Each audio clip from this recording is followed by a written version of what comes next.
WGPR Detroit HD2. You're watching WHPS, Highland Park, Detroit.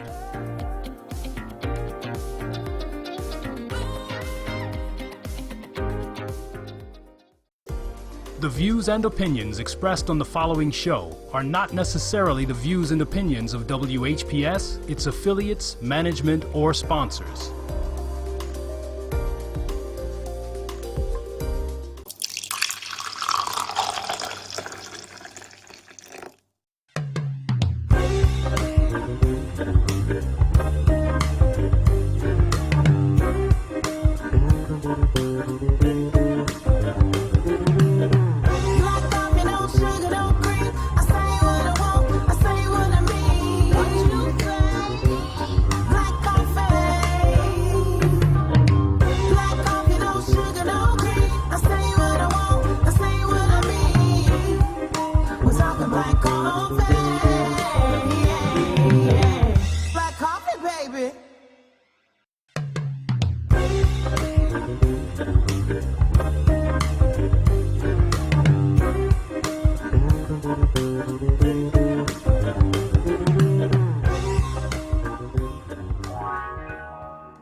Wake up, everybody, no more sleeping in bed.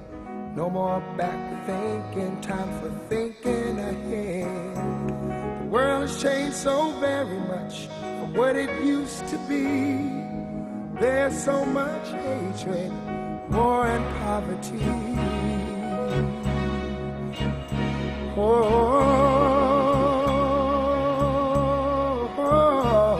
Wake up, all the teachers, time to teach a new way.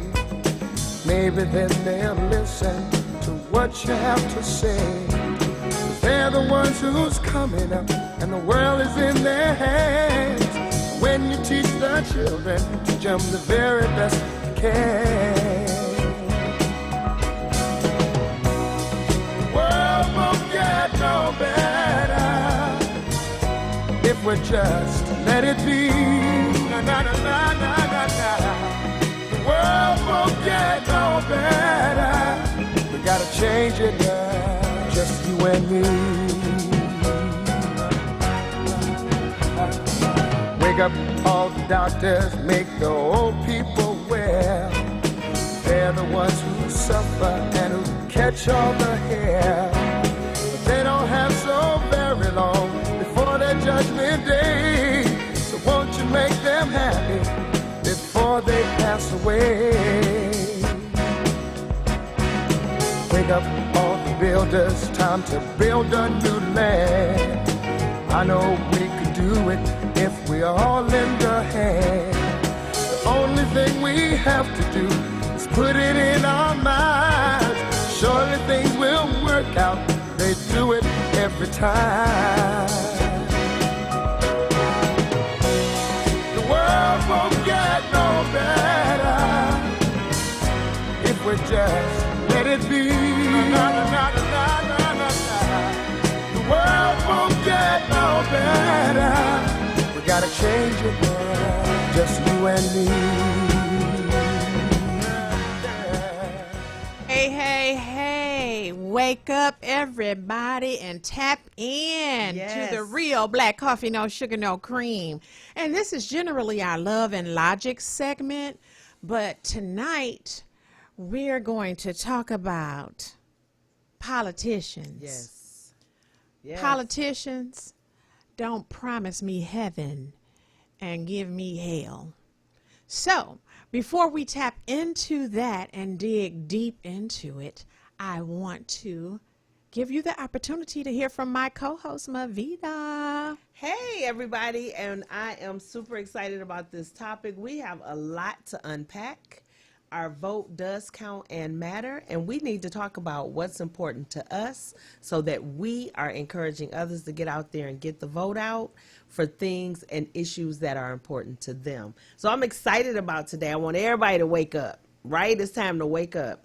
No more sleeping. Absolutely. No more sleeping. So we're going to take you to school a little bit and go all the way back to the history. Yes. And then move forward. Because for those of you who say your vote does not matter, why are they trying to suppress it? Right. Right. It does matter. Because if it didn't matter, they wouldn't try to suppress it. So let's just go to the history of voter suppression. Roll that clip for me, Marquise. If you're wondering why voting is so important to me and why it should be important to you, let's go back in time for a moment. Let's start with the assassination of President Lincoln, leading to the Andrew Johnson presidency. Johnson, a firm believer in state rights, allowed states post-Civil War to reestablish their own governments.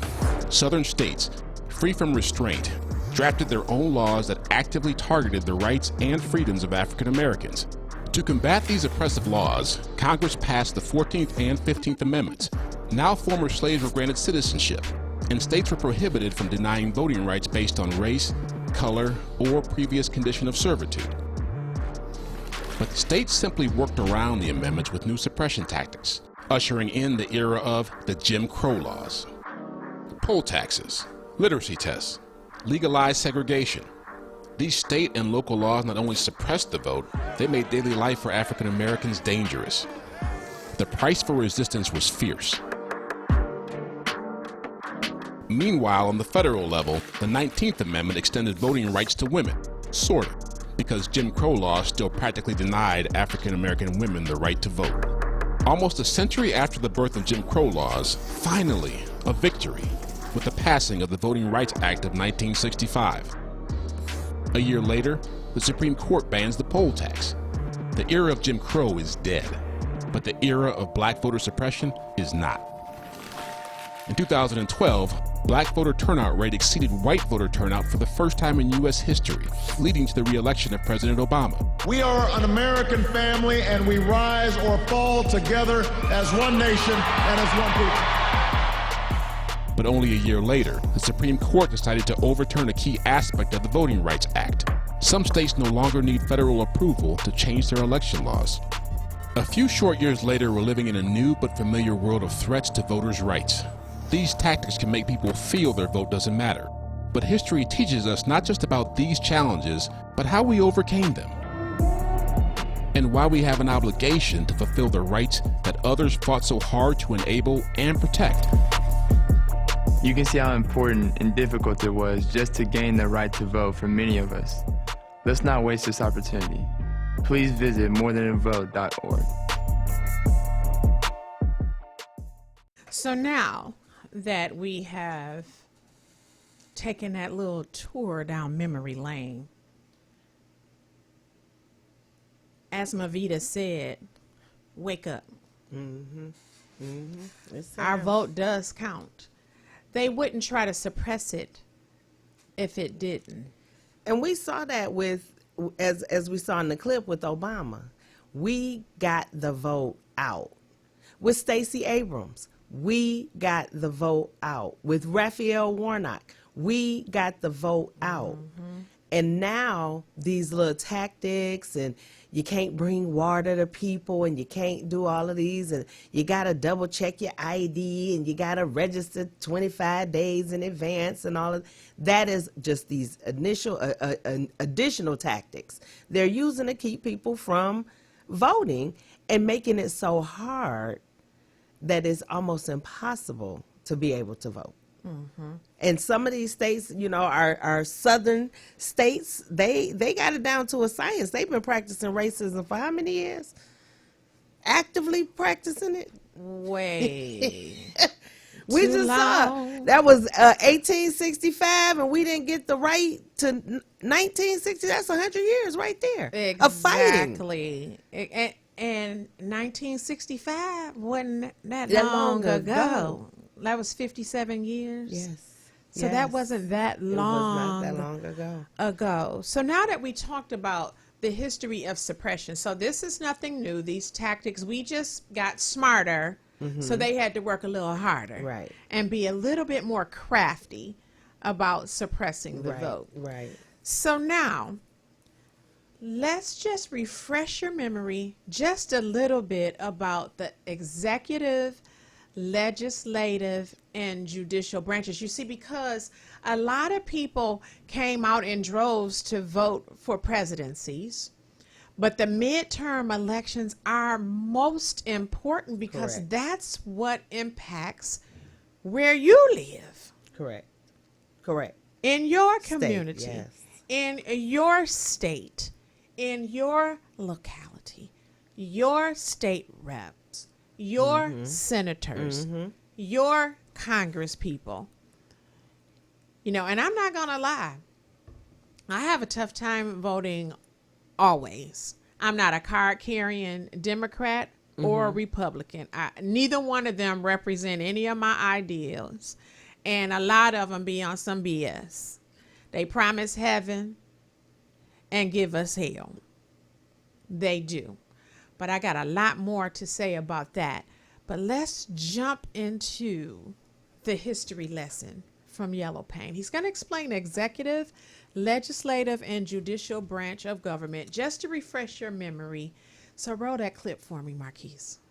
Enough electoral votes, more than 270, more than enough to become the 44th President of the United States. He will be the first African-American President of the United States. I've been broke all my life, but I kept hope all them nights. You see business in my city? Yeah, they closed all them twice. I was just riding down Salem, all them damn potholes, I can't drive. I know y'all can fix it faster, but I know y'all won't try. Don't nobody care about us, and that's long vote. Voted for Obama back in 2012, I remember that's when I had hope. He was saying, yes, we can, and everybody got less food stamps. And when I turned 21, I was still broke, I'd never vote again. I don't think I ever had a president make my life better. Did it all on my own, ain't no politician ever do a nice gesture. I don't even know the mayor's name, I ain't never seen her one time ever. Tell me how she gonna help the city. What I'm supposed to do, write letters? What I'm supposed to do, blame Trump? He ain't never really gave a ain't nobody raised minimum wage. None of these jobs pay enough. I think they just wanna keep us broke, cause they ain't putting none in place for us. This how all my people feel, but we gotta learn. We complained enough, let me change it up. Everything I just said, everybody I know think the same way. See, they don't wanna see us vote, and we never do, so we see the same thing. But all our votes really do count, and they'll never really let it show. So now I'm finna break it down, cause if I don't, you would probably never know. First thing first, you know back in middle school when they taught us, it was 3 branches of the government. We forgot it when we got older. It's the judicial, the legislative, and executive. But all we know is the executive. That's the mayor, or the governor, and the president. Now none of them 3 people make no laws, they just be checking them. The laws come to their desk and all they do is say no or yes to it. So when the news station tried to tell us that Barack Obama couldn't put us on, we was all salty at Obama when it was the Congress members all along. We gotta focus on the legislative branch, yeah, they the ones that make the laws. Yeah, they the ones write how much food stamp money you get on the card. But when people that wanted to help us wanted the job, I know they probably lost. Cause we ain't even know their name, we ain't know their face, we ain't know it all. So the Congress or the State House, that's legislative, they make laws. So what we want from the president is what they do, okay y'all? See, they election every 2 years, but we don't ever even go to those. The Congress, they can raise minimum wage, but we ain't even really know it though. So you know how back in 08, when we all voted for Obama, we was all supposed to go back in 2010 and vote for the Congress. Cause they the ones make child support laws, they the ones choose if your kids at school get to eat steak or corn dogs. The State House make the court costs. So if the country failed, then you can't say it's them, it's your fault. Cause y'all ain't know to vote for Congress members that was for y'all. And they don't gotta leave after 4 years, and we just let them sit. See, they don't wanna tell you this, they want you to focus on the president. Now the 3rd branch is the judicial, that's judges. They the reason why John Crawford and Trayvon ain't had justice. So when Meek Mill got locked up just for popping willies, we blame the judge and not the city when they let her get voted in, cause they ain't know who to vote against. Imagine life on the other side. Roads better, schools better, everybody get their license back. Grocery store food better, custody of your kids back. Homeless people get new shelters. If we gon' fix the U.S., we gotta start with them 2 letters, me and you. Somebody told us that the government wanna keep us broke, but the only reason why those people in the government is cause we ain't vote. And I ain't talking about the president, I'm talking about the ones we ain't know. See, they was gonna try to keep it low, but it's gonna hurt them when they see the polls. Every time you stay home, someone is making a decision about you, making decisions about the air you breathe, the water you drink, the food your kids eat, and how much money you bring home every 2 weeks. So every time you sit out an election, every time you don't show up because you think it doesn't matter, someone else is happy that you didn't show up, so they can make that decision for you. Vote. Woo, child. Yeah, That was good. That was good. He brought it. And I love that he did it in a hip hop fashion to get the attention of that genre. Yeah. And you're right. The judges, they're the ones that decide your fate. Every single day. Absolutely. Every single day.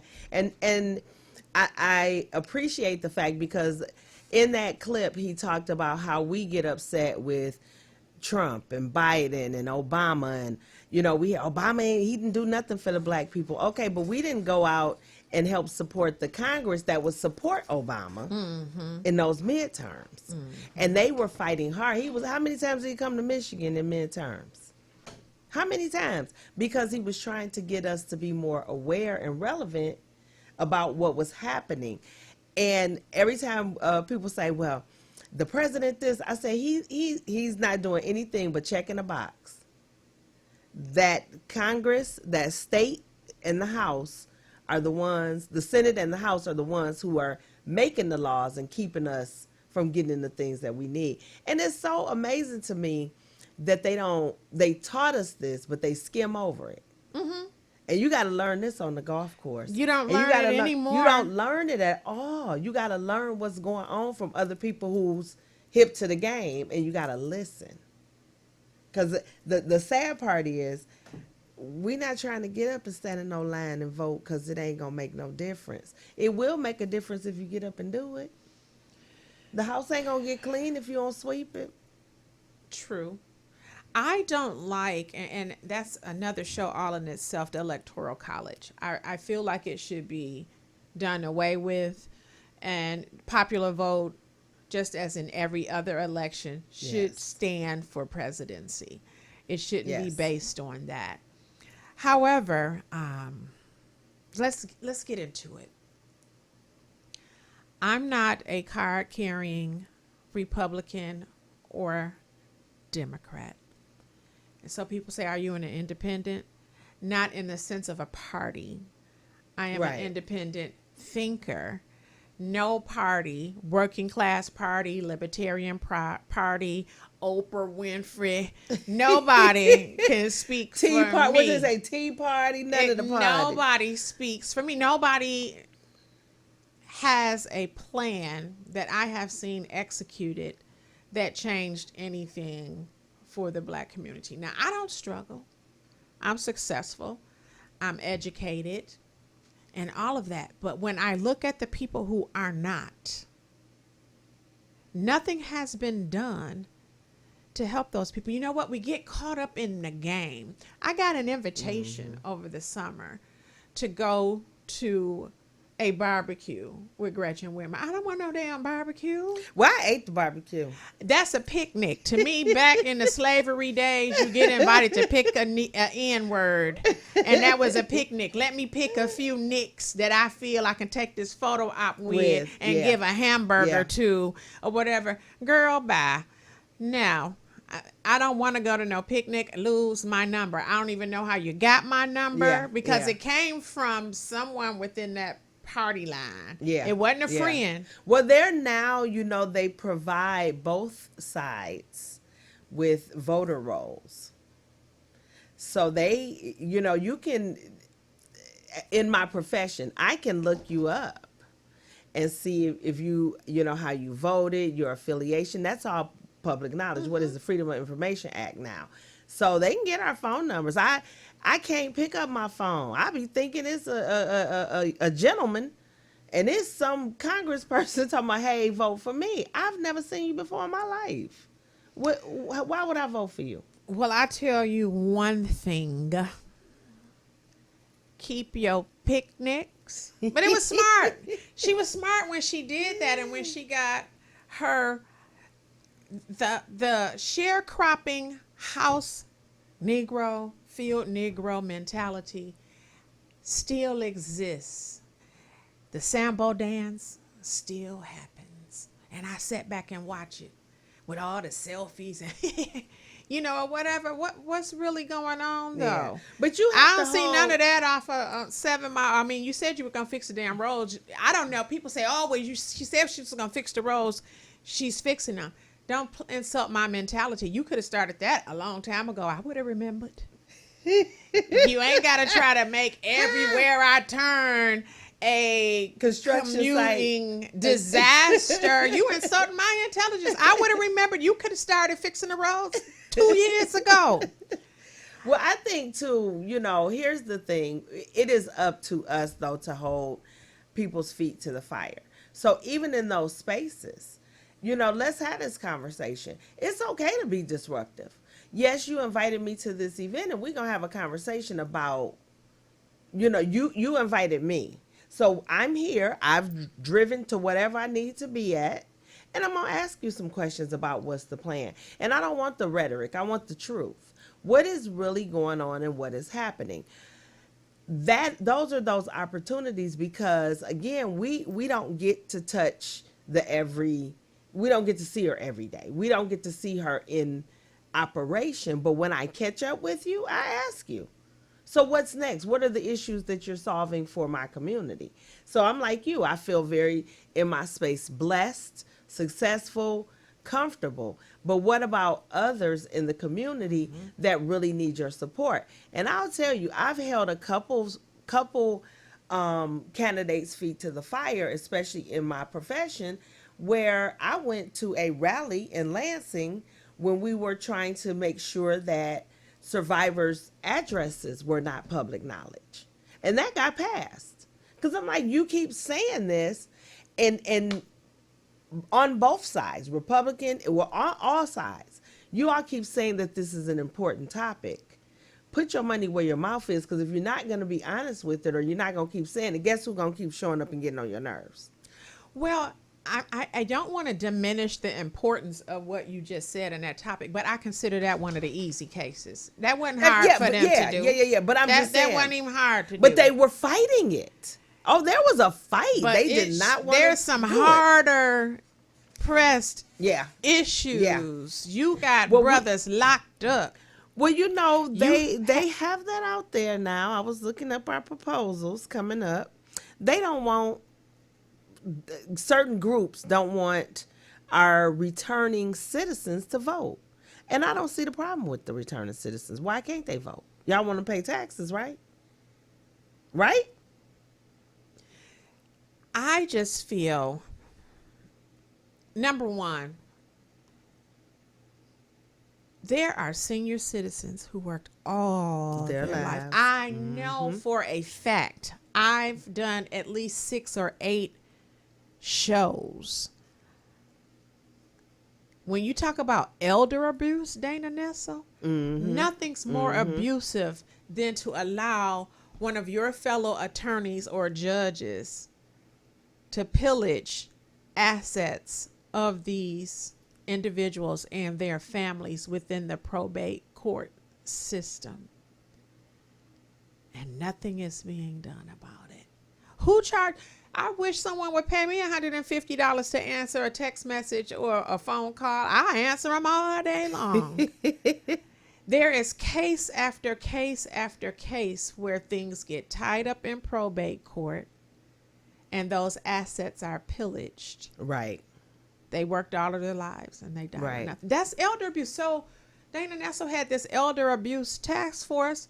That's elder abuse. We're not talking about, they always want to do the easy cases. Yeah, if somebody get busted in the head in a nursing home, I get that. But then there's some other subtleties that need to be paid attention to as well, that should be talked about as well. And those things are not being talked about or done when it trickles down to us. But let me ask this. So do you think, and this has been my major detraction from this whole circus, because I'm going to call it a circus, the terms. You've been sitting on this Congress for 50-some years. Who the fool? At this point, we are, because you should have been gone. And I think we do ourselves a disservice, and I think when we go out to vote, we need to be focusing on that. Why do you get to sit in a space, deny me health care? My tax money is paying for your health care in perpetuity, forever. But you want to fuss because Susie Jones needs health care in her neighborhood, and you think at a state level she don't deserve it. She should work. Well, I can't get health care at $7.25 an hour. And I was like, we need to make sure that these term limits are working, that we are holding candidates. If you're not doing the job in the 3 years you promised, then you gone. We can get somebody else. And once that starts happening, if you know you only have a finite amount of time to mess with me, and we can make an effect change because we know we have an opportunity to put Val in. Then we're going to put Marquise in. Then we're going to put Mavita in. And they need to be in succession in line to keep the agenda going. I was like, why are we paying these people's health care and they get a salary forever? Mm-hmm. And we have homeless people in D.C. We have homeless people in Lansing. We have homeless people all over this nation, but you gonna eat forever for free. And they could quit tomorrow. And we still gotta pay it. I was like, that needs to be changed. It does. That bothers me. But let me go a little bit deeper.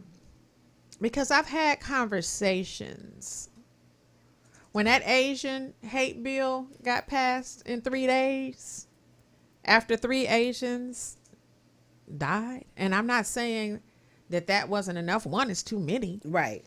But the anti-Asian hate bill, done. We've been lynched, hung from trees, all kind of stuff for years. Discriminated against. Not one bill. So don't tell me that those people aren't racist. Yes, they are. Undercover. But the response I got from the congressperson that I spoke with was like, why don't you do A, B, C, D? Because you have the Black Caucus. You have the Michigan Democratic Black Caucus. And you have the Congressional Black Caucus. So they're the ones that should take care of your issues. Okay. So I did a little but they are research. Issues. Today. And I went to the Michigan Democratic Black Caucus website, and it says, our mission is to support and promote African Americans for political office, promoting pro-African Americans about current political issues. Mm-hmm. Our focus is on putting Michigan's African American issues first, fighting for families, seniors, students, and veterans, and working to elect Democrats across the state while holding Republicans accountable across the board. From the neighborhoods to the Capitol steps, the only way we can move our state forward is if we work together to build a stronger, better Black Caucus on behalf of the Michigan Democratic Party. Well, I wanted to see who was a part of it, but all the links was broke. And I thought that was terrible today that I couldn't see any more about that. And I just wanted to have some more concrete things because I know what it is. I know people who are affiliated with it. I know what it is. But for them to say to support and promote African Americans for political office, then that's supposed to be our system of vetting them. So they're supposed to vet, and then the people who are running for office promote. Now, I'm just saying systematically. Right. So, and this congressperson told me that you need to look at them. So when we talk about holding them accountable, I think the white Congress people was like, well, hey, we gave y'all 2 black entities. You go talk to them. Right. Right. Right. Because it's not our problem. Because it's not our problem. And they didn't say it like that, but they might as well had it. You got the Congressional Black Caucus and you have this Michigan Democratic Black Caucus. Go talk to your peeps and get this handled. Well, I don't know. We should have people in the pipeline, as you were saying, like, okay, well, Marquise is coming out. It's like a team. Okay, well, you tap in, Mavita, and when your 2-year term is up, then I'm going to tap in. We should be grooming people right now for those positions. Those who want them. I've been asked to run for political office, and I don't have time for those games. If I'm going to sit at the table, I'm not coming. I'm nobody's house Negro, nobody's field Negro, and we're not going to have no sharecropper mentality. So that's not going to work out for me very well, because they probably will kill me first. I will probably be missing or assassinated when I get finished saying and doing What'd you say? Reading everybody. what I have to say. So that probably wouldn't work. But even still, I just don't see where I would be like that one person at the table with the other 10 feeling some type of way. I would always be the unpopular one. And what's popular is what's popping. But the way that I think about things and the way I feel things should go wouldn't be popular. I'm a disruptor. Right. So that's not going to work. And I'm not going to say what you want me to say. I'm not going to do what you want me to do. None of that is going to work.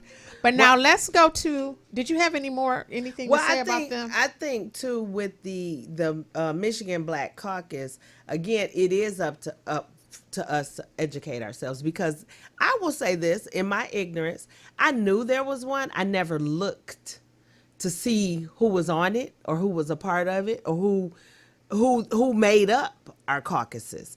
And even I knew about the National Black Caucus, right? Because we hear that's national news. We hear that all the time. But I'm looking and I'm like, okay, right now the person that's leading that the caucus is a Republican. They have Republicans, they have Democrats, but the issues we're facing are about black people. It's not about a party. So I don't care if you're Republican or Democrat if Ms. Jones can't get her medication. I don't really care what party you're affiliated with. I want to know, are you moving the agenda and disrupting for people in our neighborhoods who need food, who need heat, who need housing that ain't 3 times their rent or their income, who have, like you said, worked all their lives. Are you moving the needle for them? I don't care who you affiliated with. Are you making sure they're eating and healthy food and good food? No. Again, I hate to say this, but I'm calling it a circus. It's a circus. Who we gonna put out front and who's gonna dazzle over here while we do the magic over here? They're not focused on the communities, and that's the biggest part for all of us. If you're not really trying to move the needle for the community, we forever gonna be circling. Well, forever gonna be I circling. know someone personally that is a part of that caucus. I consider him a friend of mine. I understand their position, and it's the people who are running to promote them, to support them.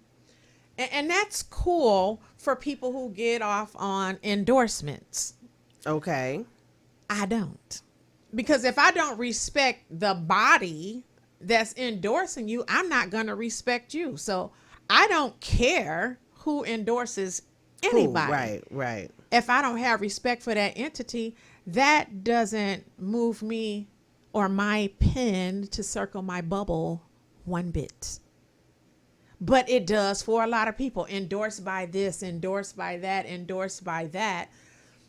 Okay, if that works for you. And I'm not saying that no endorsement doesn't do anything for me. But when they say endorsed by the Michigan Democratic Black Caucus, it don't do nothing for me. Right.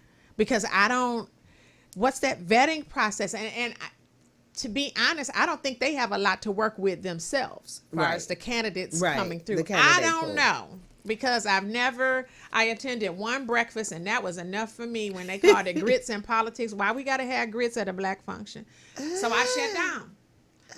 And What'd I you was say? like, They okay. turned me off. What they turned me off at the hello. Yeah, I was like, okay, now I got to shut down. But I get it because I am a very unique individual in my way of thinking and everything. So people might consider me an extremist or whatever, but I don't fit into groups very well. That's why I've never been in a sorority or any. I just don't. I'm an independent thinker and I question a lot. Yeah. So And you should.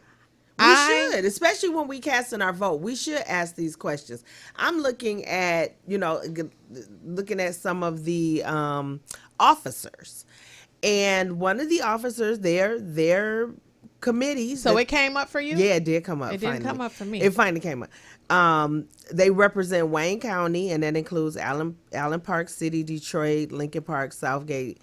And their committees that they're focused on are family, seniors, veterans, insurance, and banking. Okay, why don't I know this? Why don't I know your name? You should. I should. And I was like, I've never heard this person before in my life. So then I'm looking in the city in which I work. Now I've heard her name. And I'm like, okay, you're focused on these certain things. Why is the needle not moving? In our Well, they communities? can't do it alone. And I get that. But if you have been given the authority, I am sure that whoever, and I think Mr. Keith Williams is at the helm of this ship. So you have access to the governor and all of these other That's my people. Other than point. a photo op, you should have more access. So the needle should probably be moving But on Val, some of these things. But Val, the Michigan Black Caucus has been around. Let me go back because I'm looking at their history. Since 1892. It's 2022. And again, where's your power? Why are we powerless? How many ever years that is? What, 200 some odd Too years? many. Too many. And I'm like, but I should know you. I should know you. I should have to chase you. I will tell you, again, my phone is blowing up. Just got a call sitting here from a candidate. My mailbox is full of your take that flyer money and go make sure the seniors are being taken care of. Our youth have parks to play in. Our families are, getting the health care and the insurance that they need. We're getting raises. Take all that money and do that. They raise all these dollars, right? And they sit in a fund. And that fund is millions. We got millions of dollars to put someone in office to do nothing. To do nothing. I think we can do a lot better and we have a lot more work to do, because if that is our clearinghouse, I don't know any of then these there folks. should be a vetting process or whatever. So I Right. get it. I Right. can't even come down on them so hard. If your job is to just, hey, when someone is running, we're going to promote you. But I still haven't heard a lot of that, who's behind who, because I think so much is convoluted with party lines or whatever. But if that's your job, so be it. I don't see how it's working at the grassroots level in our communities or anything like that. I don't. But that's why. If you're just supposed to promote a person and their agenda, and as long as the agenda is in alignment with what we want for Black people, then okay. Or what we don't want for Black Some chicken and a selfie. Chicken and a selfie. We don't And a want barbecue. Don't invite me to no damn barbecue. I think our system of government is just, they made it up as they were going along, and then we'll add this, we'll add that. I love Hamilton, the play, because it kind of give you a look at how they were playing against each other, trying to get what they wanted when they created this Constitution that we're all supposed to live by. But when I watched that, and thank goodness for Lin-Manuel, he really was like, okay, we're gonna show the truth about what they really were doing. It was a game of pawns. Who's gonna be the pawns?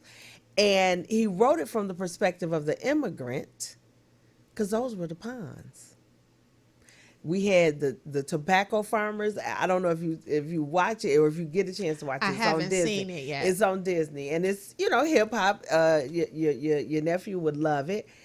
But it talks about how they were going back and forward, and some of our forefathers, although they have whitewashed, some of our forefathers were of Hispanic descent, Puerto Rican, Portuguese, French. It was truly a melting pot in that room. And they make it seem like everybody was Caucasian, and they were not. And in one part, it really talks about his history, because he said he really looked this up. It talked about how they went toe to toe with George Washington and all of these slave owners to get the slaves free way back then. And it was about a money game, and that was the one thing that was off the table. We will not give up our servants. Absolutely. And where are we today? We will not move the needle for people of color. We'll do everything else, but this one thing we won't do. It's replaying itself. You gotta watch Hamilton. I was like, wow, we still here. We are still here. Well, I'm going to move on to the next group because, again, the white congressperson that I spoke to about issues in the black community said, you have your Congressional Black Caucus and your Michigan Democratic Black Caucus. Go talk to your peeps. So I looked at the Congressional Black Caucus. Since its establishment in 1971, the Congressional Black Caucus has committed to using full constitutional power, statutory authority, and financial resources of the federal government to ensure that African Americans and other marginalized communities in the United States can achieve the American dream. I don't know why that's in there. What's the American I dream? don't know. Okay. Sears Roebuck credit card. Okay. And some gas. Okay. And all the Sears is closed. So I don't know what so that we doing? is. What But we doing now? anyway, the caucus is chaired by Congresswoman Joyce Beatty. As part of this commitment, the CBC has fought for the past 48 years to empower these citizens and address their legislative concerns by pursuing a policy agenda that includes, but is not limited to, the following: reforming the criminal justice system and eliminating barriers to reentry, combating voter suppression, expanding access to world-class education from pre-K through post-secondary level, expanding access to quality, affordable health care and eliminating racial health disparities, expanding access to 21st century technologies, including broadband, strengthening protections for workers and expanding access to full, fairly compensated employment, expanding access to capital, contracts, and counseling for minority-owned businesses, and promoting U.S. foreign policy initiatives in Africa and other countries that are consistent with the fundamental right of human dignity. Now, we're going to talk about those, but before we do, I have a little song that I want to sing. But I'm going to let Marquise roll the clip. Can you roll that clip for me, Marquise?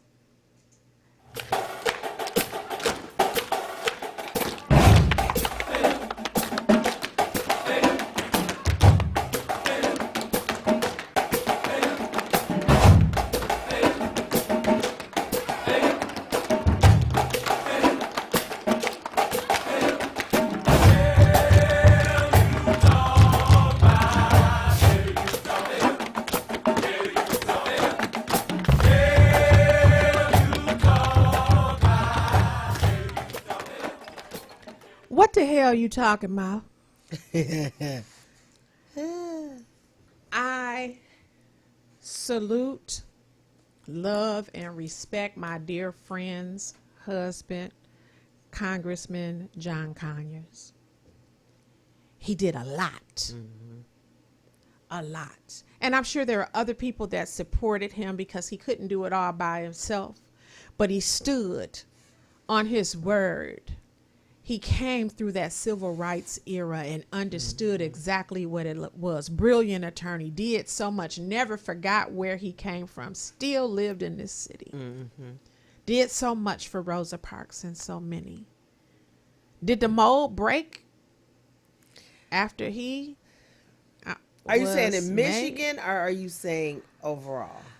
I'm going to say in Michigan because that's where I live, or to say overall, because the reason why I say what the hell you talking about, reforming the criminal justice system and eliminating barriers to reentry. Let's start there. Why is it when people get out of prison, especially exonerated, your birth certificate comes from the federal government, driver's license comes from the state of Michigan, or ID.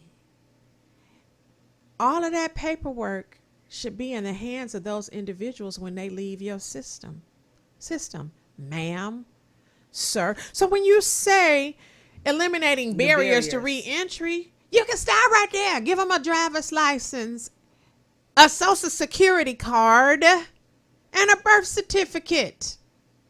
It's not that hard. But instead, they got to go through all of this BS to get that. What the hell are you talking about? Next, combating voter suppression. I think you've been doing okay with that one because the more you try to get ahead of that, they'll come up with more stuff. But I think pushing back and is good. Expanding access to world-class education from pre-K through post-secondary level. Access to education, how when schools are closing left and right. Access to education has never been a problem after the Little Rock Nine and segregation. I know by the time I was in school, access to education wasn't a problem. We had in Inkster, you can say you have 4 quadrants. We had Parkwood, Brake, Carver, Woodson, Carver, Douglas. Yeah. So access to education wasn't a problem. Yeah. But you made it a problem. Yeah. Because all of the schools started closing down because the standards that you set, this bar that you set, was not being met. I say then the educational system needs to take a page out of the Jehovah's Witness handbook. No matter where you go in the world,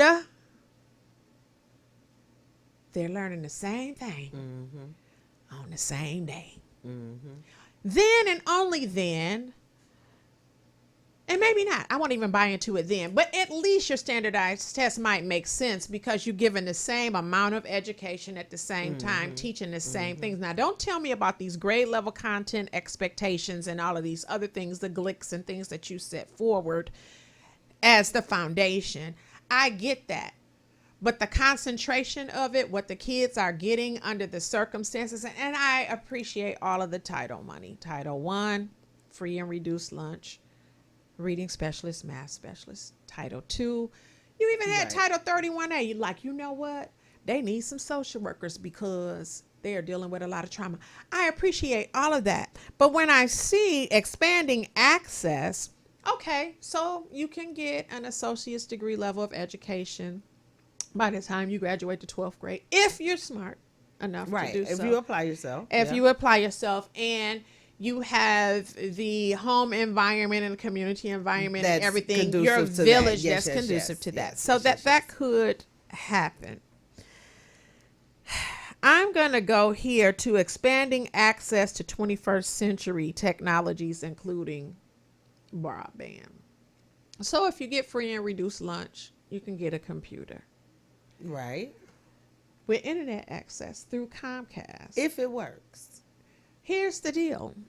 There was several $1 million given to Washtenaw County. I'm only privy to it because my warrior sister, Trisha Duckworth with Survivor Speaks, was saying, hey, well, you know, how can you say what people on the south side of Ypsilanti need? You ain't never been over here. Right. So let me tell you what they need. Right. Internet access is not at the top of the list. But they pushed and pushed and pushed for broadband, but it seems like it was more for the rural communities where the people who were getting bad signals, now they get better signals. Internet access, yes, we live in a digital age, but if a child is hungry, if the crime rate is high in their neighborhood, yeah, if all of these other things are going on, tell me why the internet was at the top of the list again, because I'm confused. Well, I think one of the things, and it ties into this world-class education, because literally you can learn anything from Googling it, right? People fixing washing machines and building houses looking at Google. I think that's the Band-Aid. That's that shiny object. Keep you busy, keep you focused, keep you over here while we doing what we want to do over here.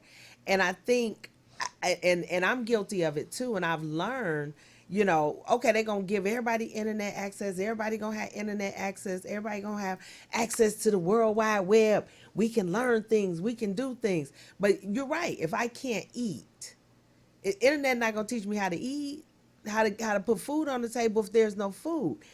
I think what has happened is we've gotten so caught up on being connected to the world that we forget that community is where all of this starts. And how do we build up our communities? How do we get the kids the books that they need? Because you could give me access to the internet, right, for free, but I can't read. I know how to play games. I know how to play Roblox. I know how to do all of this, but I can't read a sentence. I can't structure a sentence. And that's what gets me when they're saying world-class education. They're focused on that. Okay, let's start at ground level. Do I even have the books that my counterpart neighborhoods have? Girl, what you talking about books? They don't pass out books no more. Exactly. You're not getting no books. That's why they want you to have broadband. So we don't have to give you those tools. But where we live, we get books. They bring home books. They're getting those tools. And if we as a people really truly looked at the variance and differences and not say it just, well, we should have, but demand those things that everybody else is getting and get focused on our own well-being, but we got to heal our own well-being, then we would have those things. This I'm looking at the people here. It's 50 people here. You telling me in every state, this is 50 states represented. You telling me this is, I'm sure, I'm looking at Brenda Lawrence here. I'm sure you got a team hitting the ground and helping get the word out for the state of Michigan of what we need. Broadband is the very least of our concerns. And I know she's done a lot, you know, because she come out of Southfield, and Southfield isn't, you know, it's more affluent than Detroit, but it's filled with us, people of color. Ma'am, let's talk about the school systems. Let's talk about what our youth need. There are schools in the city of Detroit that are very, you know, good. They have IA, they have college prep, they're helping. But then what about those pockets where they're not? Broadband ain't gonna help that. It's really not. What do we do to affect change in those spaces? And how can the 50 of you all come to this state? Because what did Martin Luther King say? If we ball up our fists, we do a mighty blow. One at a time, we can't do it. But if we do it like this, we gonna hit something. I don't know where this list came from. Like, this is the list that they thought was important. But who told them? Did you ask? Nothing for us without us. And I don't mean nothing for black people without black people. I mean, go ask the people who are struggling, that are poor, what they need. That's part of the problem. We think we know what people need. You don't know what people need. Everybody's situation is different. Where did this list come from? And then when we got to the promoting U.S. foreign policy initiatives in Africa, we got hungry people in Michigan, right down here on Woodward and 8 Mile. Cass. You ain't even got to go that far to find conditions that people live in third world countries right here. You don't have to go that far. So I don't understand the list. I don't know Brenda Lawrence. Never met her. I've met her. I know her name. I know they. So I think what happens, Val, is that there are think tanks. I'm reading this, they have task force. Who are you asking to be on these task force? Girl. And that is majorly the problem. When I think about this diversity, equity, and inclusion work that all of these companies and organizations are doing, what it is the heads of the company are getting together and says, who do we know? Well, you don't know anybody because you're not in the trenches with the people doing the work. Well, who do we know? Well, my cousin used to work for, public housing. Great, get them over here. Let's pick their brain. And you're like, they were the receptionists at the front desk. They didn't do any work in public housing. Oh, my cousin, he worked down at the prison. Okay, he pushed the button to open the gate. He wasn't doing the work that affect change. And I think that's what happens a lot of times, because I sit on boards and I hear that. Well, who do we know? Who do you know? You should know. I sit on a couple of boards. There's so when you talked about the think tank and the task force, so I was encouraged to apply for the redistricting. Okay, I was too. And I did. Did you get picked? No. Me either. Did you look at the list? Yes. Yeah. Did you look at the demographics of the list? Yes. Yeah. Yep. And social status and all those other things. So now there's another opportunity for harm reduction. And as you know, that's your area. I'm new to it and I'm true to it. Area and so I looked at it. It's the same application. They want your driver's license, your social security number, access to all your Facebook pages. And people kind of push back that's on this coalition that's saying, hey, we're encouraging you to apply. And they were like, well, they shouldn't look at our social media. No, I'm going to apply and I want you to look at my social media because then I know you really want me. Right. Because if you want the professional version of me, you should look at my LinkedIn and I'm going to let you look at that so you can see that I'm very well educated, very well versed, very well accomplished. But when we talking about my people, what my people need in Inkster, what my people need in Detroit, what my people need in Benton Harbor, what my people need in Flint, you need the Facebook version of Valerie. Right. Not the LinkedIn version of Valerie. Right. Everything is on that application. They might as well ask, do you brush and floss after every meal? It's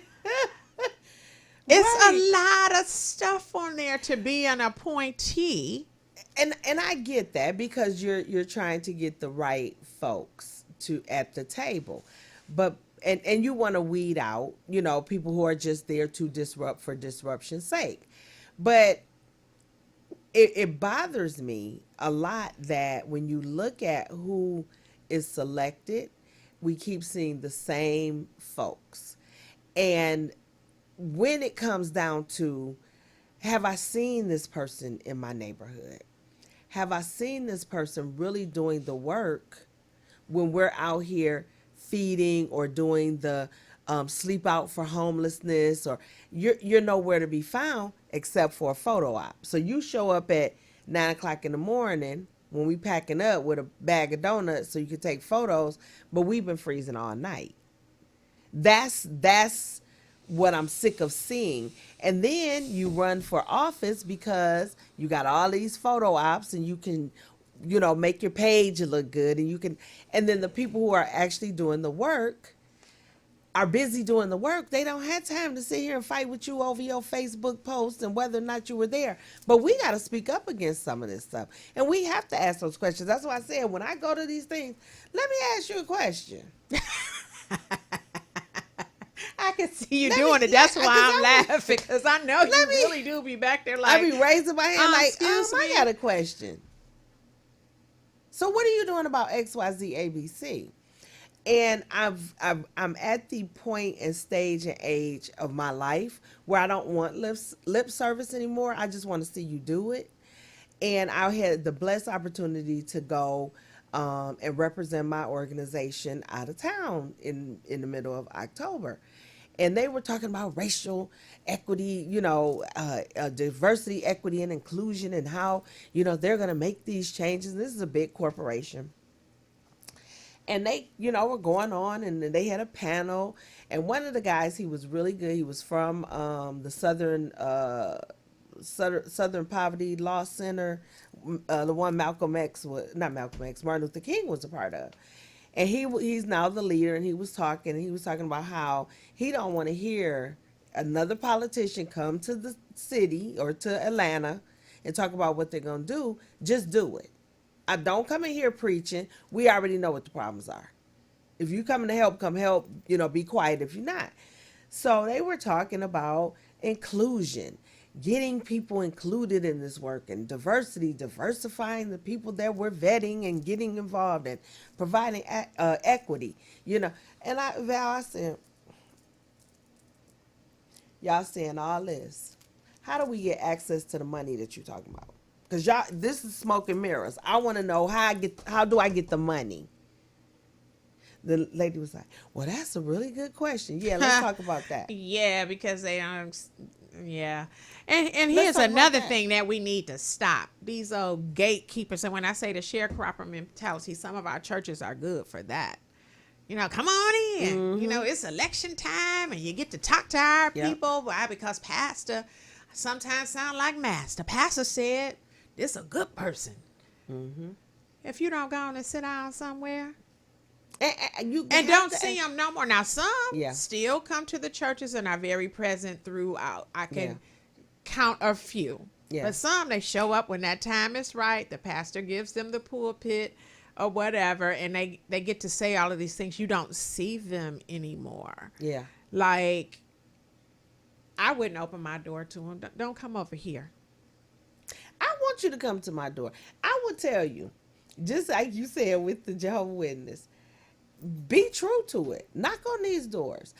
In my city, there was a black woman, because I started to run in my city for city council. There had never been a black person on city council in my city. That should tell you something. So I was going to run. So I went to the Vote, Run, Lead, program. And I was like, okay, this is a lot of work to get your name on a ballot. And so I'm sitting there, and the young lady says, oh, I'm running for city council in Troy. And I was like, oh, okay, well, bet. Let me laser focus in on you, because there's a lot of work that I ain't got time for. And we knocked doors, and we talked. We got her elected. But again, holding her to the things that she said that she was going to do. Don't do lip service. If you said you want the seniors to have a place, have support, she has worked hard on those things, but it hasn't been without a fight. Mm-hmm. Right? And I get that, It the has not- pushback. that But when I pushback. said don't come to my door, I was speaking in the terms of not my physical door. Well, probably that one too, but I was speaking of just coming to the churches at election time. Only, to yeah, speak when it's and stuff like convenient. that. No, you can't come Yeah. up in here. Yeah. No. Yeah. Not at all. But that's what it takes. For me, as a voter, that's what it takes. I don't want your pamphlets and your flyers if I haven't ever seen you. So there's plenty of us who don't even want to don a church door anymore. So what about those people? There has to be a diversified approach to reach Right. the people. Everybody don't listen to what pastors say. Right. I'm one of them. And So I don't care what he said, and everybody's who he not going to endorsed, your rally. and all of that. That don't Yeah. matter. How are you going to reach me in the heart of my issues? Right. I remember when Kamala Harris came to I Detroit, don't- and I she might have came missed off of that. 7 Mile to a barbershop. I live off of 7 Mile. I bet you didn't drive past them tires that was piled up On the side of the road. on the side of the road. Yeah. She should have sat on a pile of them tires, on a pile of that site of illegal dumping or whatever, at that golf course that's been taken forever to be turned into a park. That's where the hell she should have been at. Yeah. Yeah. I bet you didn't go by there. Or did you? And you know what I have learned also? Part of it is the candidate's desire to know the real issues. That's number one. Because you got to want to know. What are some of the issues that are happening in the Grandmont area? What are some in the Brightmoor area, in the Edgemont area? What are some of the issues that I should be concerned about the people in this community? Mm-hmm. That's what the handlers should be feeding you. So you know that there's a stack of tires that they didn't call 52 times about, right?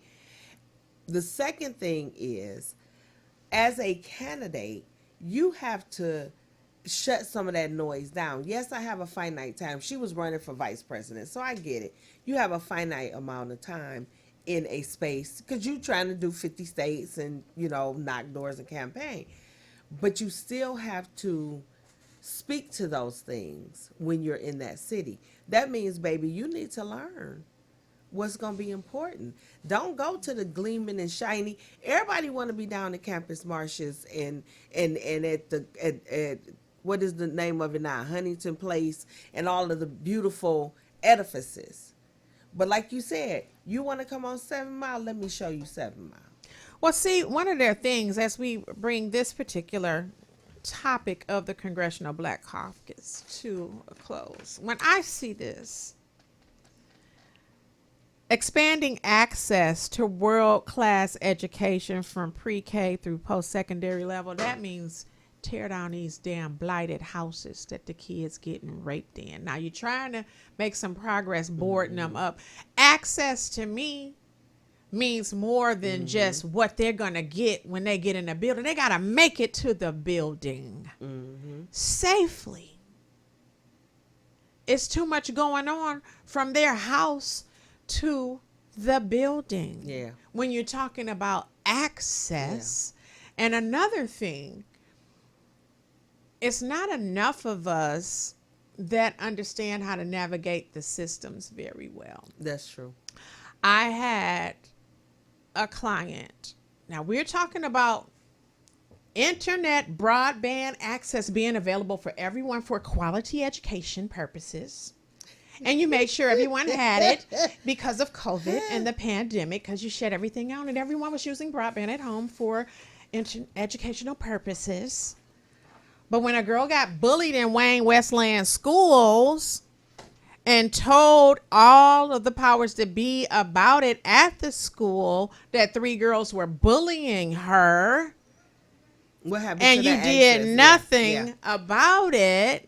So when the girls finally decided to jump her and she picked up a chair, you expelled her when you could have given her internet access so she could have done her work from home with your nice broadband that you passing out.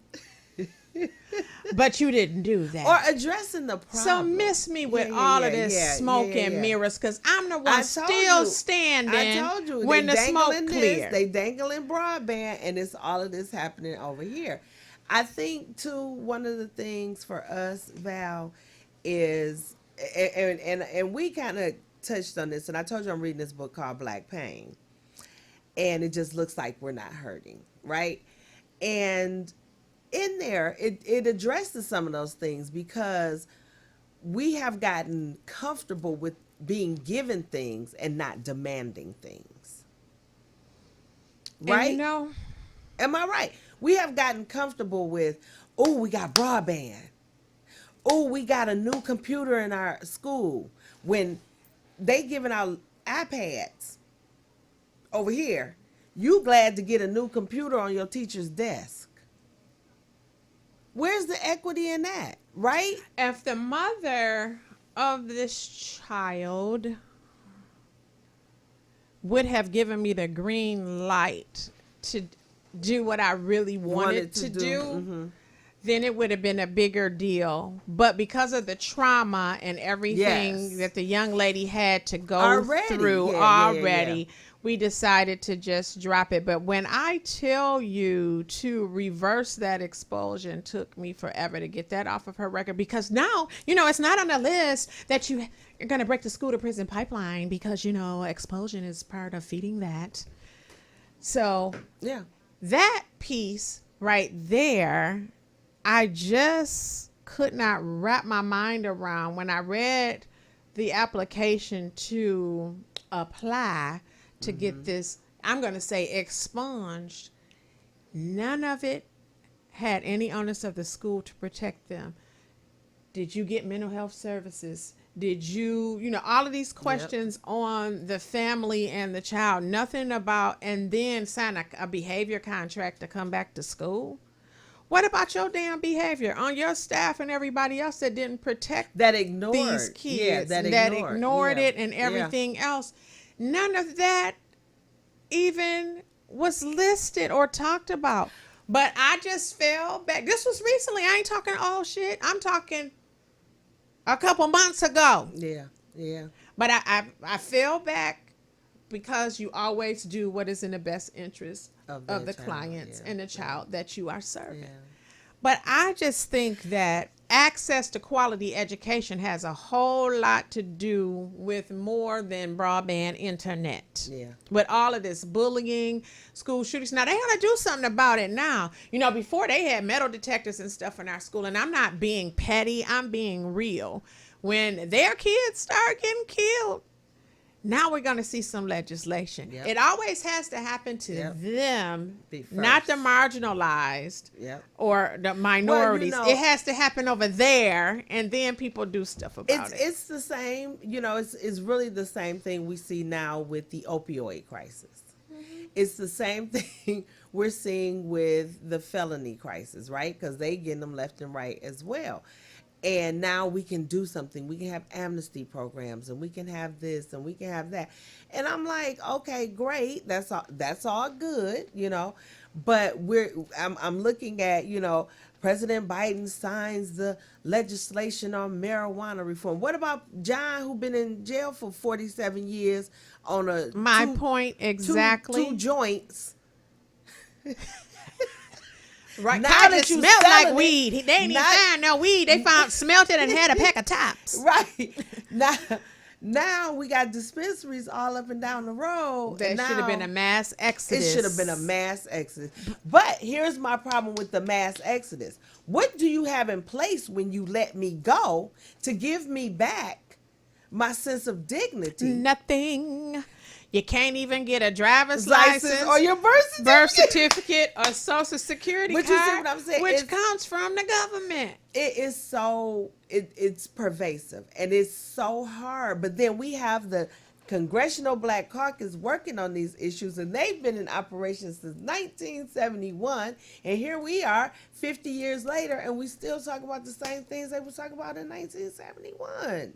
And I get, because of institutional racism and all of those other things, I get that. Yes. But if we just could have took a page out of John Conyers' book, a page out of, sometimes we don't have to recreate the wheel. Sometimes we can look at what got us rolling until we got a flat. Right? And we can look at some of those things. But let's talk about some of the bills. So right now, I'm going to take you back again to one of my favorite things.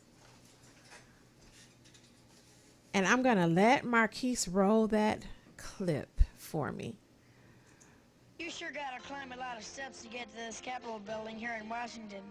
Well, I wonder who that sad little scrap of paper is.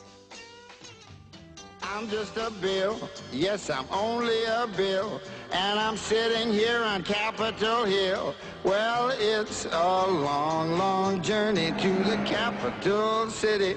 It's a long, long wait while I'm sitting in committee, but I know I'll be a law someday. At least I hope and pray that I will, but today I am still just a bill.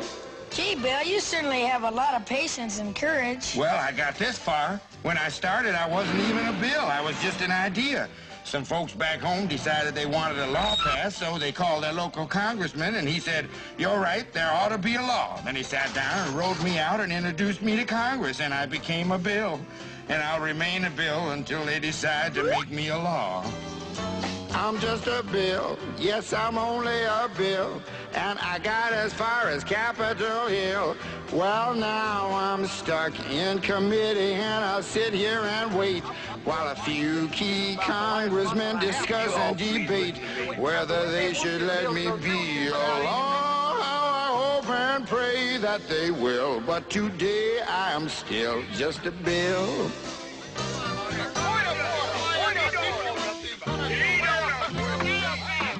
Listen to those congressmen arguing. Is all that discussion and debate about you? Yeah, I'm one of the lucky ones. Most bills never even get this far. I hope they decide to report on me favorably, otherwise I may die. Die? Yeah, die in committee. Oh, but it looks like I'm gonna live. Now I go to the House of Representatives and they vote on me. If they vote yes, what happens? Then I go to the Senate and the whole thing starts all over again. Oh, no. Oh, yes. I'm just a bill. Yes, I'm only a bill. And if they vote for me on Capitol Hill, well, then I'm off to the White House where I'll wait in a line with a lot of other bills for the president to sign. And if he signs me, then I'll be a law. I hope and pray that he will. But today I am still just a bill. You mean even if the whole Congress says you should be a law, the president can still say no? Yes, that's called a veto. If the president vetoes me, I have to go back to Congress and they vote on me again, and by that time you're so By old. that time, it's very unlikely that you become a law. It's not easy to become a law, is it? No, but how I hope and pray that I will. But today I am still just a bill. He signed your bill. Now you're a law. I loved Schoolhouse Rock. So to You learn so much. close out of the previous segment, access to quality education, you need to put Schoolhouse Rock back on and make some newer versions to talk about some of the things that our kids need to know when it comes to politics, Black history, and so much more. But when we talk about bills becoming laws, we alluded to the anti-Asian hate bill. Like 3 Asians died, and I'm being facetious because I don't know how many, but it wasn't a lot. And next thing you know, that bill was signed. So I don't know who's in charge of the Asian caucus, but we need to take a page out of their book. If there is a congressional Asian caucus or a Michigan Asian Democratic caucus, we need to take a page out of their book because they did not play. And that got written and put into law. But I thought about it a lot. And I was like, maybe because China does fuel our economy quite a bit. Maybe, a lot of things. An alien from Mars, and they would have gotten a bill before African Americans, Black people. That's true. I'm sorry. I stand on that. I have to stand on that. If you valued us as the individuals, as the creators, as the people we have to assimilate, but you're continually culture appropriating, right? Yeah, we still begging to keep our vote. Can we please keep our right to vote? Don't take it away. You know how many times do you have to keep talking but about no other ethnicity or race is doing that. Again, I said we got to quit asking and start demanding. We got to quit saying, well, can we have this or we need this or no. We need to get back to the space where we had our Malcolms, we had our Martins, we had Medgar. Medgar was just trying to get people registered to vote, and they killed him, right in his own yard, because the power that we possess as Black people, again, is once we collective and once we can get on the same page, we can move things. We can. We really can.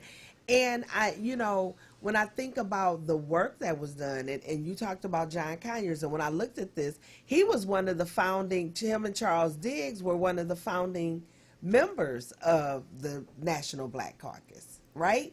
So when we think about the work that they did, yeah, I give them their 51 years of service because they've been working. We were oppressed for 400 plus. So yeah, 50 is a short period in that window.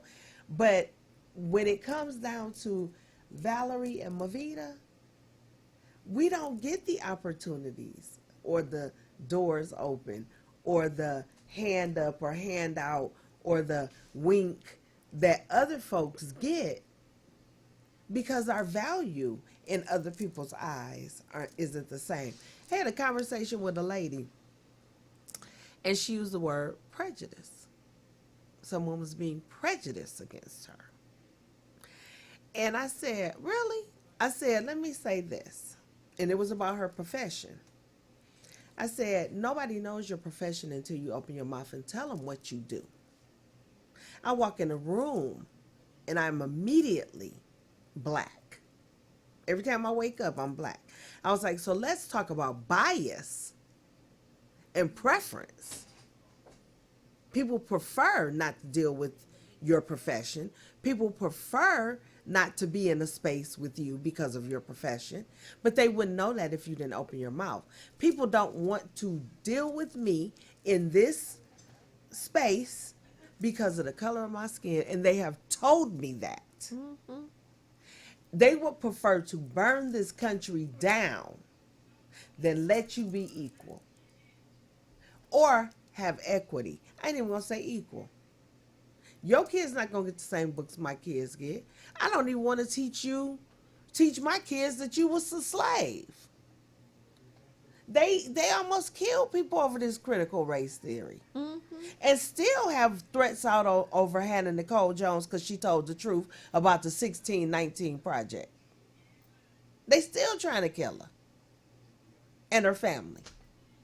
They don't want this space. And it's not everybody, but it's those folks who think that they're going to be lacking something, but will take everything you got and use it and profit off of it. I think about the K family, the major family with all the daughters. How much cultural appropriation have they gained off our cornrows, off our lips, our faces, our bodies? But they called us fat, and they called us ugly, and they called our dreads ghetto. But they wearing them, and it's cute and it's fashionable. It burns me up. And when I got hired at my job, I told them, I'm going to show up like this every single day. Now, you put me in front to do a presentation, I know how to speak well because I was taught well. Mm-hmm. But to relate to the people that I serve, I can't lord over them because I want better for them. And like you said, I got to go out and advocate every day. And you got to know I'm with you and in the trenches with you. Exactly. Exactly. I may not have the same experience that you're having, but I understand that pain. Come on, baby, let's make this work. They can't get it. And that's why I'm saying, I don't care how many caucuses we have. I don't care. Until we demand these things collectively, the Black Lives Matter. How up in arms was that? They were arresting people for saying it because they know the power in our worth and in our words. We're going through a transformation in this country that is unbelievable, and I pray that we put the faith and the hope in our children so that they can continue. I think about this. My grandfather was born in 1898, right? What does that make his parents? They were slaves. My grandfather, not my great-grandfather, my grandfather. They lived through that so I could be here. Mm-hmm. And that's why I tell my daughters, my kids, get your tail up, show up, use your voice, Don't go with the masses. When you know wrong is wrong, you stand up for right. If you standing by yourself. But that's the hard thing for some people to do, stand alone. You know, because to me, I had a mentor, and he said, I said, you know what? I need your help. And it was a situation when I had the charter school for 17 years, but, you know, talking about fighting for under-resourced kids on that south side of Ypsilanti to get them to understand why the test scores were the way they are. So I'm not just ranting. I'm talking about my experiences, what I know. And I was like, I need your help. He said, why? And I'm like, well, I'm going through this, that, and the other. He said, well, you know what? You don't need my help. You're doing the right thing because it's unpopular. And he said, most of the time, what's unpopular is what's right. He was like, you always go against the grain. You don't try to fit in. You don't bandwagon or whatever. And they are not used to that. Just keep on being you. You're disrupting. You got them thinking now. Because I'm not sharecropping or I'm not the field Negro or the house Negro. I am going to do these things. This is what I need, and this is how it's going to go down. And it's because it's in you. You don't fight for things. You don't fight for other people when you don't have fight in you. You know what I'm saying? It starts with you. I was having a conversation with a friend about it, and I told him, I said, I know my purpose. I said, my purpose is to help other people. I get where it comes from. I understand where it comes from. And everybody ain't going to like me because I'm not going to let you do other people wrong. When I was raising my children, I said the first rule of the house is do no harm. We don't get up every morning to hurt people. We do not. If there's an issue or a problem, we learn how to talk it out. Now, we'll knuck if you buck, but we'll talk this out and we're going to work through this. But our goal every day is to help people. My middle girl used to get on my nerves. When I say she would bring every stray home, not cat, but human. My friend ain't got a place to live. He ain't ate. You know, what we going to do? We going to feed them. We're going to make sure they eating. We're going to make sure they warm. Where your mama at? What you need. You ain't got no socks. We going to get, because it's in us. We come from a strong people. And how did we get here? And I always tell my kids, please don't hurt people. Whatever you do, we are champions of other people. That is our purpose. And we come to help. When you see me, I was at a event yesterday, and you know, they putting the stuff together and they doing stuff and they trying to get the lunches out. And I'm a guest. I got up and started helping with the lunches. That's because it's in me. It's not above me. Yes, I didn't pay my money to be here, but you need help. I'm going to stand up and help you. And I was like, that's where we get off track because we're so busy trying to be seen and noticed and not trying to serve to make sure we all going to eat. Because I could have sat there like everybody else. But what's going to help us all eat is if we all get this food out and get this going and then what you need, baby, and help and start helping. And we get into our own thing. What's going to be, we get our house vow, right? We get our nice house. Those ain't my problems. It's still your problem. Because as Jay-Z said, you still... I don't care where you at, they still gonna call you the N-word. I don't care where you live. I don't care, because they not looking at you as a person, they looking at the color of your skin. But you will sure use me. You will call me and ask me to be on the board because you need a token. Yeah, I agree. You know, when it comes to bills about abortion, oh Lord, we going there. Yes. We about to go there. So I just feel, you know, the black market is still available for whatever it needs to be available for. It's not too long ago where you can go see Miss Sally and she had a clothes hanger and whatever else she needed to put you up here on this table and do what she needed to do. We know why Planned Parenthood was founded. And we know why we see the majority of those clinics in our communities. That's not what this is about. The right to choose what I want to do with my body belongs to me. Right.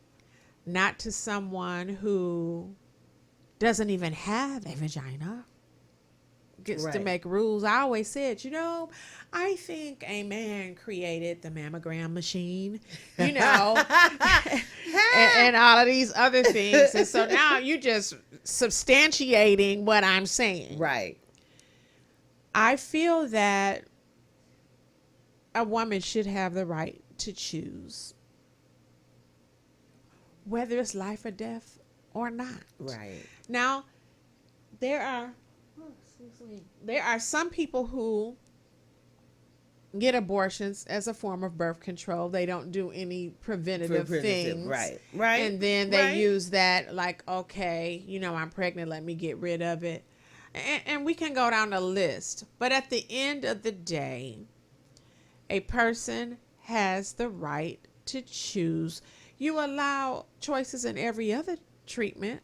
Right. If I go to the dentist and I got a toothache and my tooth is rotten, you're not going to be like, well, you don't have a choice. I'm going to yank this out. Right. Period. You get to choose over everything else with your body, every condition. If I have cancer or something like that, I get to choose if I want any treatment or anything put into my body. But what's amazing to me? It is the reproductive piece. It is reproduction. And when I was of my childbearing years, my husband and I agreed that, because I wanted to get a tubal. I was like, I want my tubes tied, period.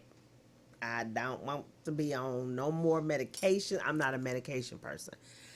And I did not say to him, well, you should get a vasectomy. I will, they already going to be in there. Let them handle it. Do you know that I had to get permission and my husband had to come to the doctor's visits and sign the paperwork to allow me, a grown woman with 2 healthy children, the right to get a tubal? Oh, I understand. He was livid that he had to come up and sign papers for my grown wife, who is of sound mind, to make decisions over her body. He was upset.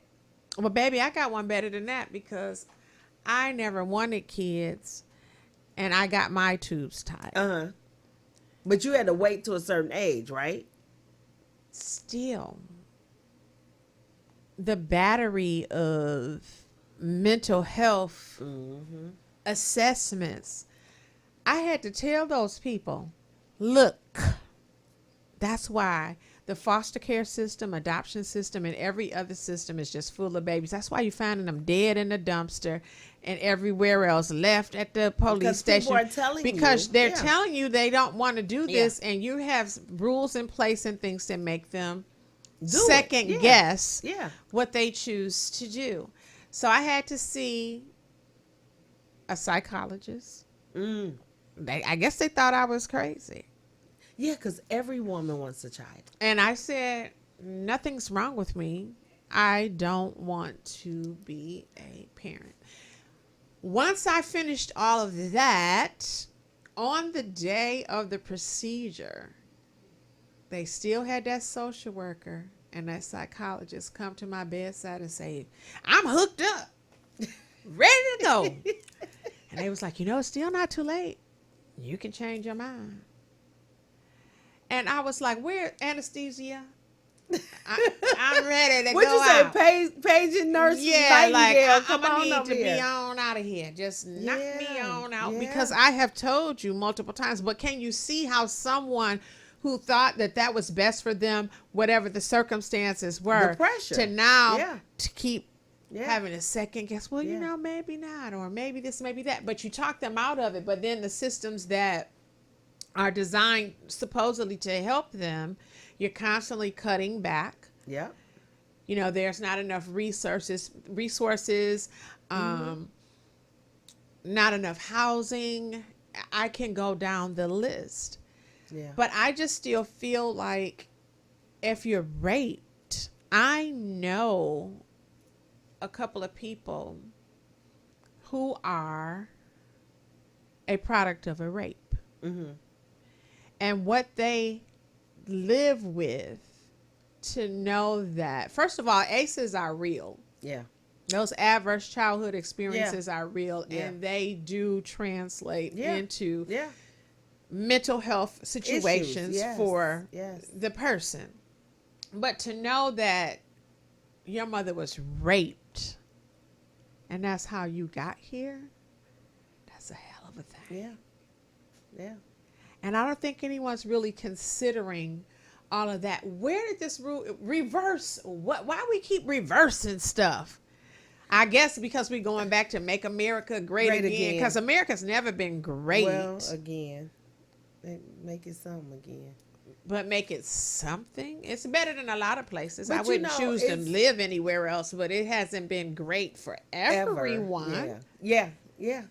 Well, I think too, we've talked about this before, but it goes back to that power and control. Having control over someone else, right? Because how did you start this? The 75% of the clinics are in our neighborhoods. Mm-hmm. Let's shut them down, right? What do we hear constantly? Well, you know, the black community is on welfare. The black community is using these, but statistics show it's not the black community that are using these resources. Parents are working 2, 3, 4, 5 jobs to make ends meet, to put food on their tables for their kids. If they get some welfare or something, how many hoops you got to jump through? I was on welfare when I had my 2 younger children. And I was like, okay, y'all control everything I do. If I make $1 over, you taking 20 from me. So where is this really supportive and helping? I didn't consider, you know, at the time with the 2 to even go to a clinic to do anything. That wasn't even in my mindset. When I got to Sydney, to my youngest, I shouldn't have said her name, sorry, Sydney. When I got to the youngest, I was like, I don't want no more kids. This is it. Me and my husband, we were married. I was like, I don't want any more children. And that was a decision that he and I talked about. But he was like, you got agency over your own body. Why would I tell you what to do? I'm not getting snipped. Do what you think is going to be best for you. It is a power and control thing, and I still think it's systematic. It is still systematic racism. If I can control you, keep you ladled with children, right? You got all these kids. Then I can talk about and degrade your community because now they got all these kids they can't take care of. So now my taxpayer dollar is taking care of your babies. Whereas you as an individual woman said, I don't even want to go there. I don't want to be a parent. Now you crazy. Well, baby, they were. Now you crazy because you don't want to take care of no kids. And my thing is, you know, I guess there's a whole nother show that we could do on that particular topic. But, you know, when we talk about how bills become laws and things of that nature, I do believe that sometimes a lot of these proposals are not written in layman's terms by design to confuse the voter on what they're really reading and what it should be like. My mother, for instance, like we always go over her ballot every time. I don't care if it's regarding the city of Inkster or a presidential election. My mother called like, what about this? What about that? You know, we discuss it, even if she knows what it means. We have a conversation about it in Inkster. Do you know this person? What do you feel about that? You know, and we have these conversations. One of the few dialogues I have with my mother where we can really vibe, you know, on an adult level without the mother-daughter dynamic being present. Right. And so I do enjoy that time. And I just feel that so much more can be done when it comes to voting. The language that's the propositions are written in But and all of again, that. Val, everything you said comes back to you coming to my neighborhood and talking to me and telling me why this is important from your perspective. And I welcome the opposition's perspective. Why is it so important? Why do you feel that it's so important that you have agency over my body? Why is that important to you? I want to know that just as well. don't even understand that. Where did Tell this me why. even come from? My point exactly. Like, what is, you need more black babies? I don't understand it. I don't understand. And you can't even put a religious spin on it, really, because this has nothing to do with religion. There are people in religious backgrounds who can't have babies. Now what you gonna do about them? Right? You can't make them have a baby because they can't have one. I want to know from the other side of this proposal what the truth is, without all the smoke and mirrors and the buzzwords, right? I've read it, I'm reading it, I'm looking at it, and I'm like, why do you have to have control over women's bodies? Because this is for a women's issue. Well, they're not saying men can't, nothing in here. Childbirth, who gives birth? Postpartum care, who has postpartum? Sterilization. If you talk to a man about sterilization, what he gonna tell you? You ain't touching myself. Miscarriage management. Who have miscarriages? We will see tomorrow. It worries me because I don't want you touching none of this. I got enough problems. I don't need you over here in this. We're gonna see. So we just gotta hold on. So let me ask you about this one. So the proposal 2, Prop 2, is this proposal will retain all the current language in the current articles, but it talks about it would enumerate the following rights: a fundamental right to vote, the use of an early voting site up to 9 days before Election Day, counting of the absentee ballots to the military personnel or those living overseas if properly completed and postmarked on or before Election Day, use of photo ID or a signed affidavit to verify the voter identity, placement on a permanent absentee voter list, prepaid ballot postage, and state-funded ballot tracking notification system, and access to ballot drops. They don't want this to go through either. They don't want us to have early voting rights. We shouldn't even be voting on that. That should just be one of those bills that become a law across the board. We shouldn't be, but it's another one of those suppression tactics. Yep. And it's just a mess.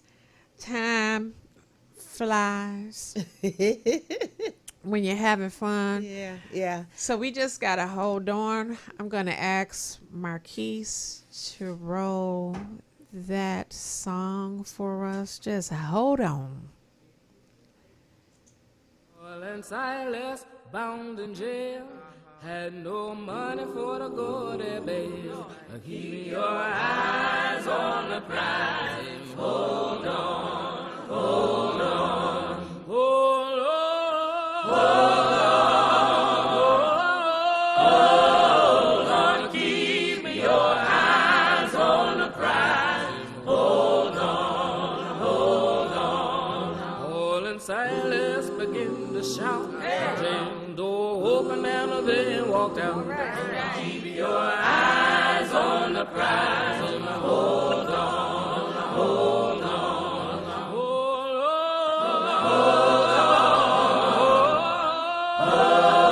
on. Keep your eyes on the prize. Hold on, hold on. I got my hand on the gospel plow. Wouldn't take nothing for my journey now. Keep your eyes on the prize. Hold on, hold on, hold on.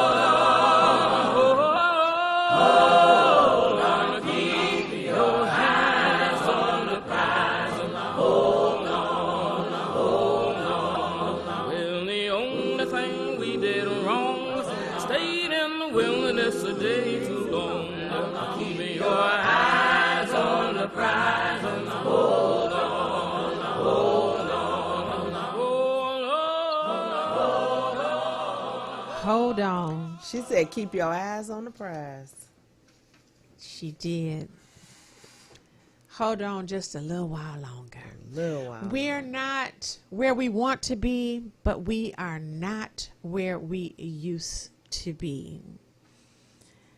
As a whole, if we educate, organize, and vote, we will have better outcomes. But even after that, accountability and transparency. Right. Holding our elected officials accountable. I'm telling you, when I talked to that congressperson, and they were white, and I was like, well, what about the black people and blah, blah, blah. When she said your black caucus is supposed to handle that, fireworks went off. Yeah.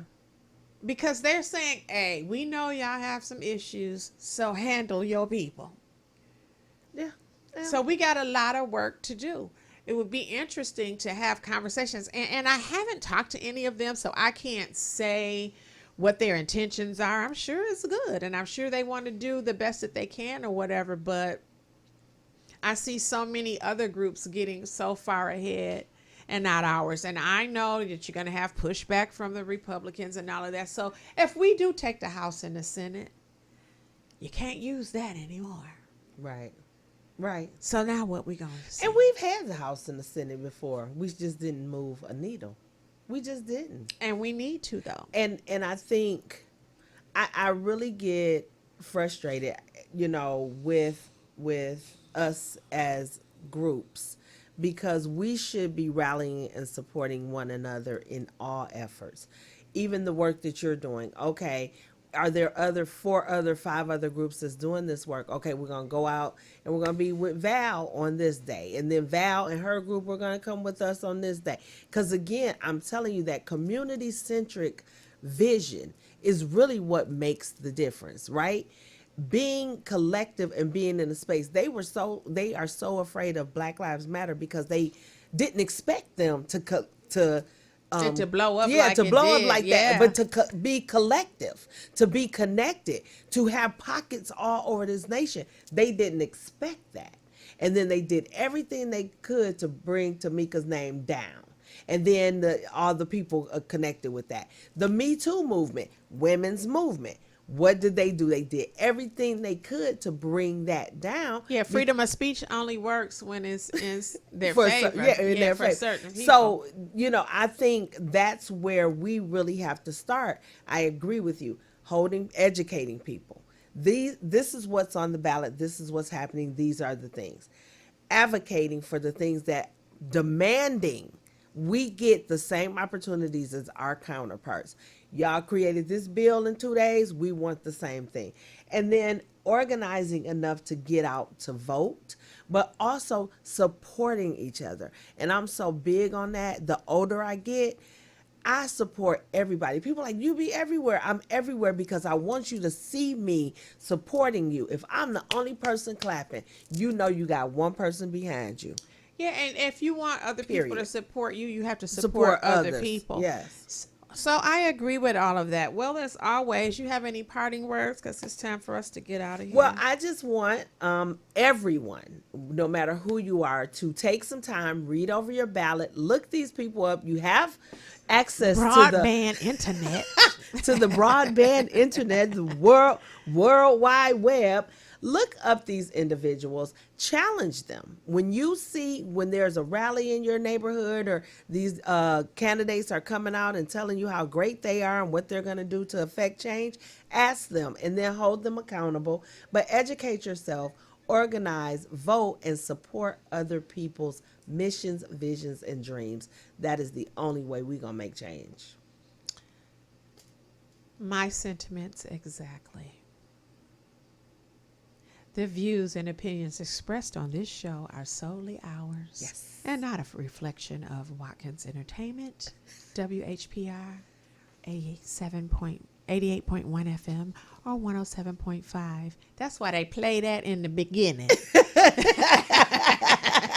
To let because you you know. never know what I'm going to say. This has been a great show, and I truly want everybody to go out and vote. Vote your heart, your passions, and make sure that you're doing the things that you need to do for your community. Absolutely. So you have listened to another episode of The Real Black Coffee, No Sugar, No Cream, where I don't try to spill any tea or make you feel dazed like you drank a shot of cheap liquor. I just want to articulate very strong factual statements that allow you to see things from another perspective. Mine. And we will see you next week. We're out of here. All right. Peace, y'all.